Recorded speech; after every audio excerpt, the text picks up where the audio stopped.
Bom dia, boa tarde, boa noite. Meu nome é Kalel, hoje é o nosso dia 108 de leitura bíblica consecutiva.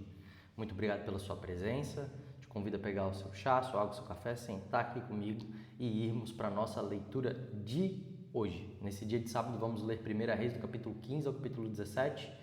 E antes disso, vamos fazer uma revisão no dia anterior. A gente viu a divisão do reino do norte e do sul, Jeroboão instituindo a idolatria sobre o reino do norte, a profecia contra o altar de Betel, o juízo sobre a casa de Jeroboão e a continuidade do pecado nos reis. A partir de hoje a gente vai começar a ver o reinado de Abias,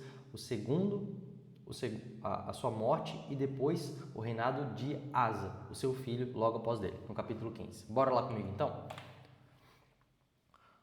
O reinado de Abias de Judá. No ano 18 do reinado de Jeroboão, filho de Nebate, em Israel, Abias se tornou rei de Judá. Ele governou 3 anos em Jerusalém. A mãe dele se chamava Maca e era filha de Absalão. Abias cometeu os mesmos pecados que o seu pai havia cometido e não foi fiel em tudo ao Senhor seu Deus como seu bisavô Davi tinha sido.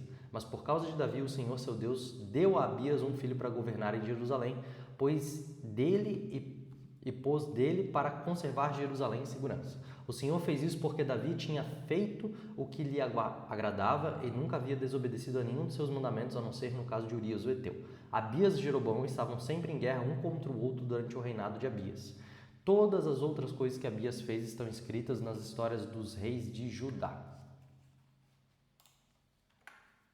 Abias morreu e foi sepultado na cidade de Davi, e o seu filho Asa ficou no lugar dele como rei. O reinado de Asa de Judá. No ano 20 do reinado de Jeroboão em Israel, Asa se tornou rei de Judá e governou 41 anos em Jerusalém. A sua mãe se chamava Maca e era filha de Absalão. Asa fez o que agradava ao Senhor Deus, como havia feito seu antepassado Davi. Asa expulsou do país todos que praticavam prostituição, como parte dos cultos pagãos, e retirou todos os ídolos feitos por aqueles que haviam sido reis antes dele. Ele tirou a sua avó Maca da posição de rainha-mãe, porque ela havia mandado fazer uma figura nojenta para servir como poste da deusa Aserá. Asa derrubou este poste e o queimou no vale do Cedron. Ele não destruiu todos os lugares pagãos de adoração, porém foi fiel ao Senhor Deus durante toda a sua vida. Asa colocou no templo todos os objetos que o seu pai havia separado para Deus e também os objetos de prata e de ouro que ele mesmo havia separado. O rei Asa de Judá e o rei Baasa de Israel tiveram sempre em guerra um contra o outro durante todo o tempo que ficaram no poder.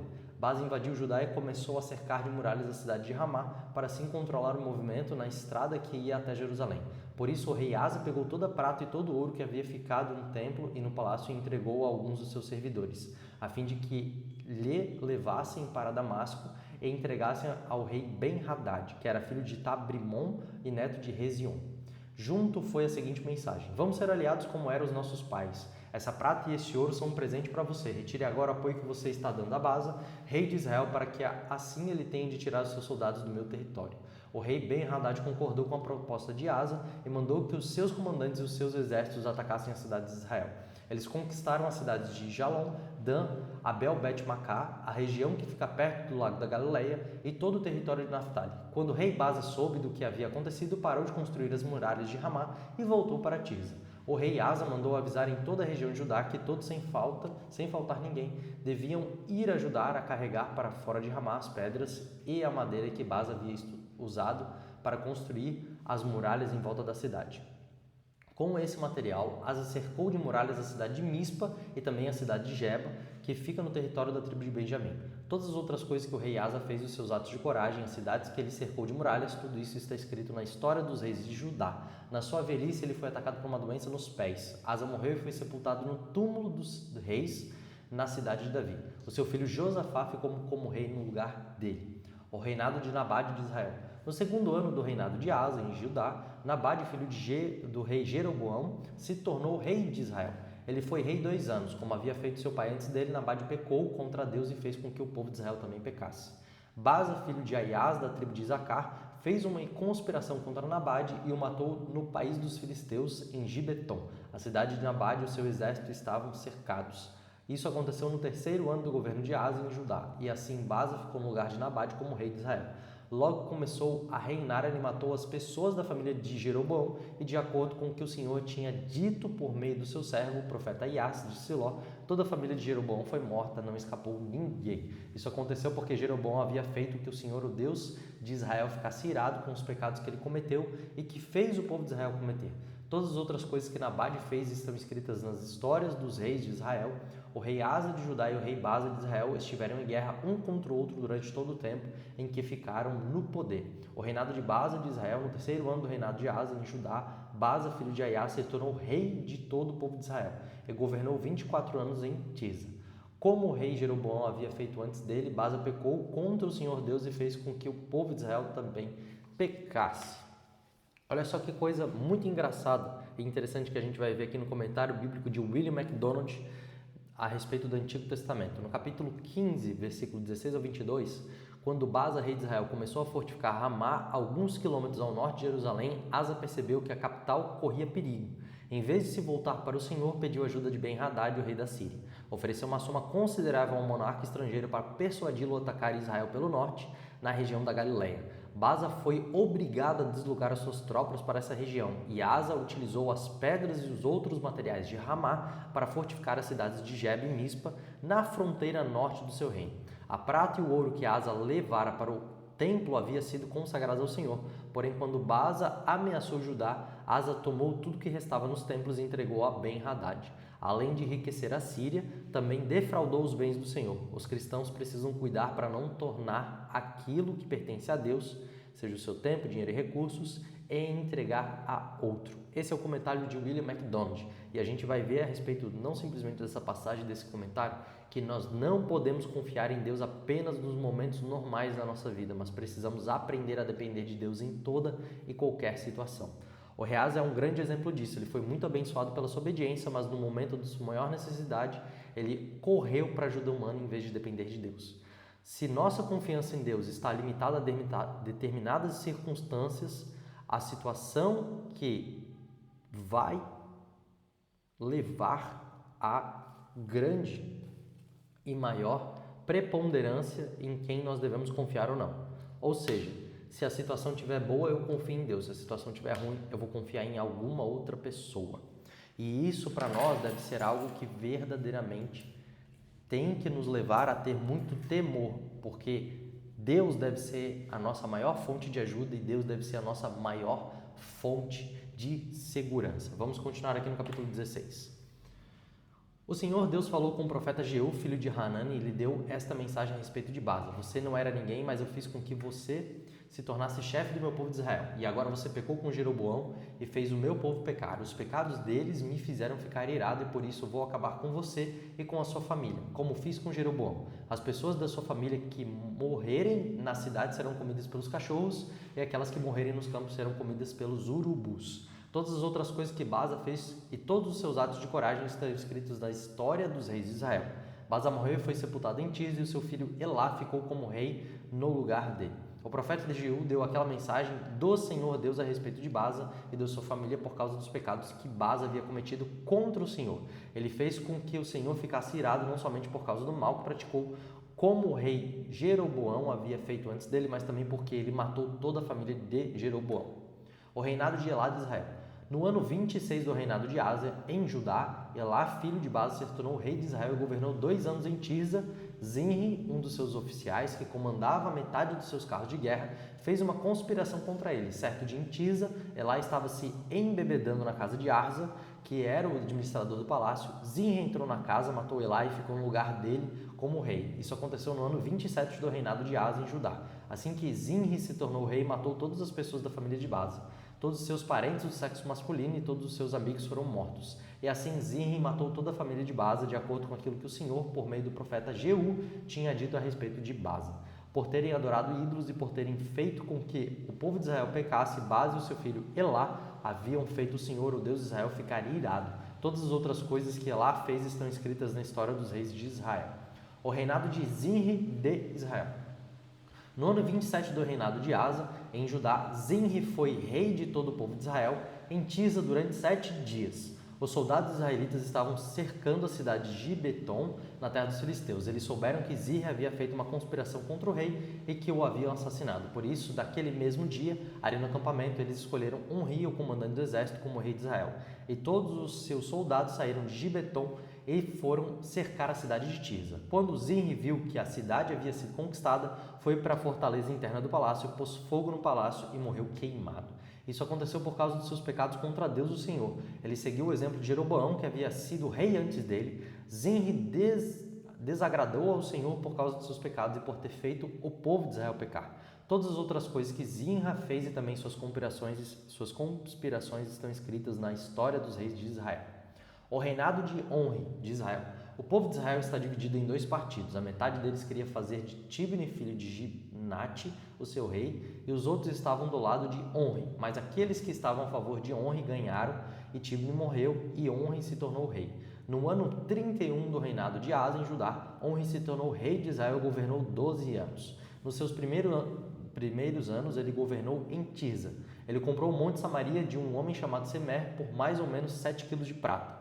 Onri fez defesas militares no monte, construiu ali uma cidade e chamou de Samaria, por causa do nome de Semer, que havia sido o primeiro dono do monte. Onri pecou contra o Senhor Deus mais do que todos aqueles que haviam sido reis antes dele, como Jeroboão havia feito antes dele. Onri fez com que o Senhor, o Deus de Israel, ficasse irado por causa de seus pecados e por fazer o povo de Israel adorar ídolos. Todas as outras coisas que Onri fez e todas as suas realizações estão escritas nas histórias dos reis de Israel. Onri morreu e foi sepultado em Samaria. Seu filho Acabe ficou como rei no lugar dele. O reinado de Acabe de Israel. No ano 38 do reinado de Asa, em Judá, Acabe, filho de Onri, se tornou rei de Israel e governou 22 anos em Samaria. Ele pecou contra o Senhor Deus mais do que qualquer um dos reis antes do que haviam sido antes dele. Não se contentando em pecar como o rei Jeroboão, Acabe fez pior e casou com Jezabel, filho de Etbal, rei de Sidom, e adorou o deus Baal. Acabe construiu um templo para Baal em Samaria, fez para ele um altar e colocou no templo. Levantou também um poste da deusa Aserá e assim fez muito mais coisas para deixar o Senhor Deus irado, muito mais do que os reis de Israel haviam feito antes dele. Durante o reinado de Acabe, Riel, que era de Betel, construiu a cidade de Jericó. E como o Senhor tinha dito por meio de Josué, filho de Nun, Riel perdeu Abirão, o seu filho mais velho, quando colocou os alicerces de Jericó, e perdeu Segube, o seu segundo filho mais novo, quando colocou as portas. Olha só que coisa impressionante que a gente vai ver aqui. Dos versículos 29 ao 34, a gente vai ver o pior rei de Israel se assentando no trono. E a necessidade urgente de pessoas que viessem confrontar essa idolatria, esse governo que levava cada vez mais o povo para a idolatria. Désio Sanches, no seu comentário bíblico latino-americano, ele vai falar o seguinte: o interessante do autor é destacar o quão desastroso foi o reinado de Acabe para a condição espiritual de Israel. Como ponto de partida, casou-se com uma seguidora declarada de Baal. Em 1631, menciona-se pela primeira vez que esse deus cananeu na história entra na monarquia. E de Aserá construiu um templo para esse deus no meio de Samaria e colocou ali uma imagem dessa deusa mãe, provocando assim a ira do Senhor.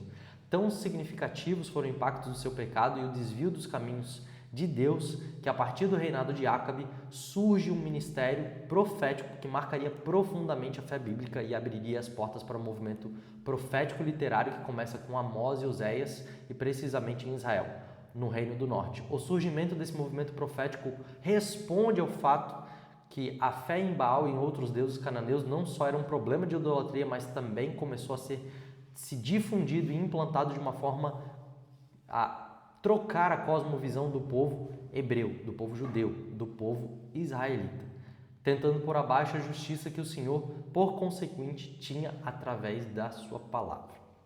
Esse comentário nos faz perceber que no movimento de maior escuridão que a gente está vendo até agora, Deus levanta as maiores luzes. Nos momentos de maior apostasia e de dificuldade, Deus levanta as pessoas mais fiéis, os seus profetas. E agora a gente vai para o capítulo 17, com o início do ministério de Elias.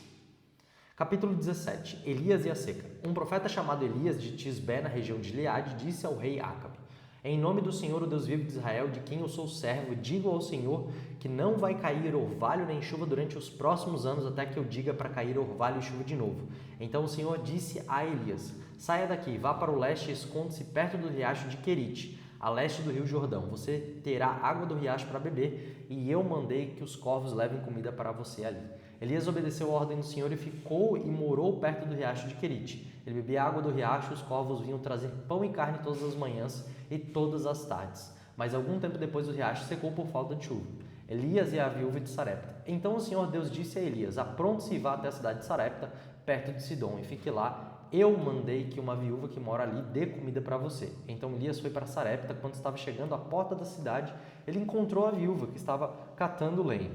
Elias disse a ela: por favor, me dê um pouco de água para eu beber. Quando ela ia indo buscar a água, ele chamou e disse: traga também pão, por favor. Porém ela respondeu: juro pelo seu Deus vivo, o Senhor, que não tenho mais pão. Só tenho um punhado de farinha de trigo numa tigela e um pouco de azeite num jarro. Estou aqui catando uns 2 pedaços de pau para cozinhar algumas coisas para mim e para o meu filho. Vamos comer e depois morrer de fome. Não se preocupe, disse Elias. Vá preparar a comida, mas primeiro faça um pãozinho com a farinha que você tem e entregue a mim. Depois prepare o resto para você e para seu filho. Pois o Senhor, o Deus de Israel, diz isso: não acabará farinha na sua tigela, nem fará azeite no seu jarro, nem faltará azeite no seu jarro até o dia que eu, o Senhor, fizer cair chuva.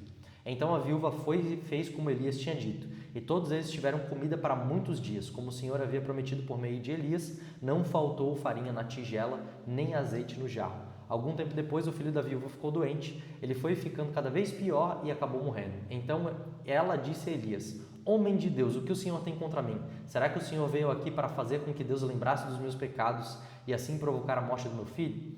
Dê-me o seu filho, disse Elias. Então pegou o menino dos braços da mãe e o levou para o andar de cima, para o quarto onde estava morando, e colocou na sua cama. Então orou em voz alta assim: ó Senhor, meu Deus, por que fizeste essa coisa tão terrível para essa viúva? Ela me hospedou e agora tu mataste o filho dela.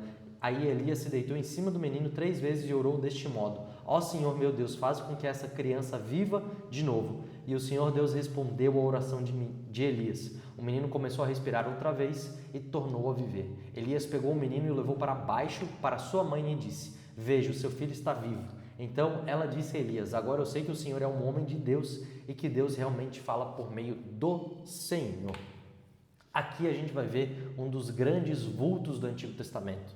Aquele que é entronizado, que é até vezes idolatrado pelo povo judeu como sendo um dos maiores vultos proféticos da história de Israel. Esse é o ministério de Elias. A gente vai ver a partir do versículo 2 até o versículo 7, um comentário bíblico de William MacDonald o seguinte: Elias de Tisbé, em Gileade, do lado oriental do rio Jordão, somente Reis narra sua história, mas não fornece detalhes acerca do seu passado, família ou chamado para o ministério profético.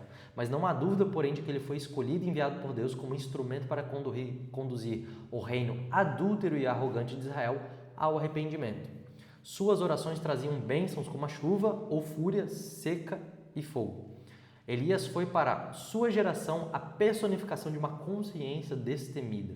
O primeiro ato registrado do seu ministério consiste em anunciar a Acabe que havia grande seca na terra, um claro juízo divino decorrendo da idolatria de Israel. O Senhor escolheu usar uma seca intensa para chamar a atenção do povo. Apesar de não se importar com a seca espiritual que a idolatria havia provocado no reino, não teriam como ignorar a seca física que a tipificava. Do capítulo 17, do versículo 2 ao 7, em obediência ao Senhor, Elias deixou Samaria e foi à torrente de Querite, do lado oriental do Jordão, e ali Deus o sustentou com água da torrente e corvos que lhe traziam alimento de modo miraculoso, pela manhã e ao anoitecer. Passados alguns dias, porém, a torrente secou por causa da chuva.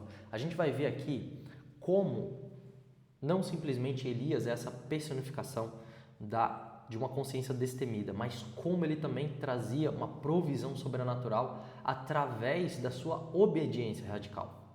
A gente vai ver que os profetas, em primeira instância, eles não eram pessoas malucas. Eles não eram pessoas malucas, mas eles eram teólogos malucos. O que eu quero dizer com isso? Eles eram teólogos porque as suas palavras não eram uma psicografia, algum tipo de incorporação de mesa branca. Eles eram homens muito ligados com a palavra. Elias sabia o que estava escrito na lei de Moisés em Deuteronômio 11, do versículos 16 ao 17. Guardai-vos para que o vosso coração não vos engane e vos desvieis e servais a outros deuses e vos inclineis a eles. E a ira do Senhor se acenda contra vós e feche os céus para que não haja chuva e a terra não dê o seu fruto. E pereçais rapidamente na boa terra que o Senhor Deus vos dá.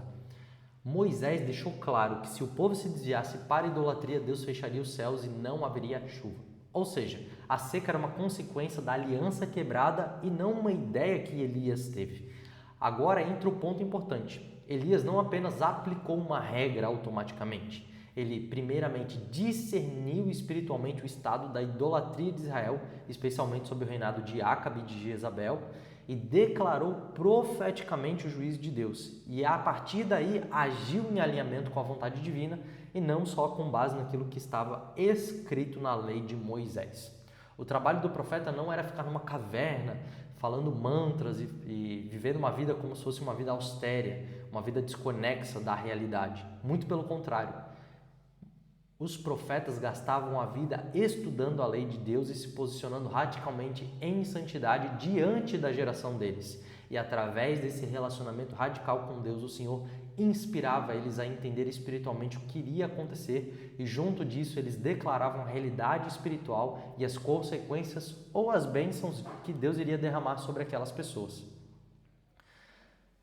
A gente precisa perceber que o ministério profético, ele não é uma coisa que é lelé da cuca, uma coisa que a gente vê aquele homem que é todo doido, como se fosse um mendigo surrado.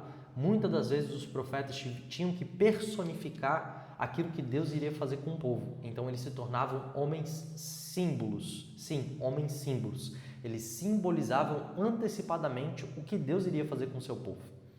Mas a gente vai ver também a respeito de como eles tinham uma obediência radical a Deus. Os profetas são as pessoas que mais radicalmente obedeciam a palavra do Senhor. E essa obediência gera uma bênção tremenda. Não somente uma bênção financeira, mas uma bênção que mesmo em meio às dificuldades eles viviam uma provisão intensa do Senhor. A gente vai ver isso no versículo 12 e versículo 15, a partir do versículo 12 até o 15, com Elias e a viúva de Sarepta. Elias pede para uma viúva com seu filho a última refeição deles, não por causa dele mesmo. Deus estava provendo sobrenaturalmente para Elias. E aquela oferta era para que a viúva não morresse de fome, na verdade. Se ela obedecesse a palavra do profeta, o Senhor colocaria ela sobre o guarda-chuva da provisão e da obediência que Elias estava carregando. Por causa disso, ela experimentou a mesma provisão sobrenatural que Elias tinha, porque radicalmente também ofereceu ao profeta tudo o que tinha, da mesma forma que o profeta estava oferecendo a própria vida dele em obediência ao Senhor. O papel de Elias não era ser alimentado, mas provocar uma entrega de obediência radical a Deus naquela mulher para que Deus viesse a salvá-la, através da bênção que a obediência gera. Provisão de Deus acontece para quem anda em radical obediência, mesmo que toda a realidade em volta seja de necessidade. Quem busca viver obediência vive todos os dias a provisão da obediência também. Mateus 6, do 31 e 33 vai deixar isso muito claro para nós. Buscai, pois, em primeiro lugar o reino de Deus e a sua justiça, e todas as demais coisas vos serão acrescentadas. Olha só, que leitura bíblica de hoje pesada, no bom sentido, quanto insumo espiritual Deus tem nos alimentado aqui. E vamos ver quais são as reflexões e ponderações que a gente vai fazer a respeito dessa leitura. Primeiro, se não aprendemos a confiar em Deus nas nossas maiores dificuldades, iremos acabar precisando pagar um preço muito caro por uma ajuda humana que verdadeiramente vai ter um alto índice de traição no final. Às vezes, Deus usa dos momentos também de maiores trevas das nossas vidas para despertar a maior luz que há em nós e a esperança que vai nos iluminar. Como os profetas, nós não podemos ter medo das trevas. Nós precisamos ser a resposta de Deus em meio ao mundo que anda nas trevas. Uma vida de obediência radical e resposta com provisão radical. Às vezes, o que mais precisamos para mudar a nossa realidade não é receber algo de Deus, mas sim entregar algo para Deus. Nos próximos capítulos nós vamos ver como Deus se revela poderosamente no Carmelo, mas também de forma íntima a Elias, mostrando que ele age tanto em manifestações grandiosas quanto de uma forma sutil e silenciosa. Muito obrigado pela sua presença, que Deus te abençoe e que eu possa te encontrar aqui amanhã para mais um dia de leitura. Até mais!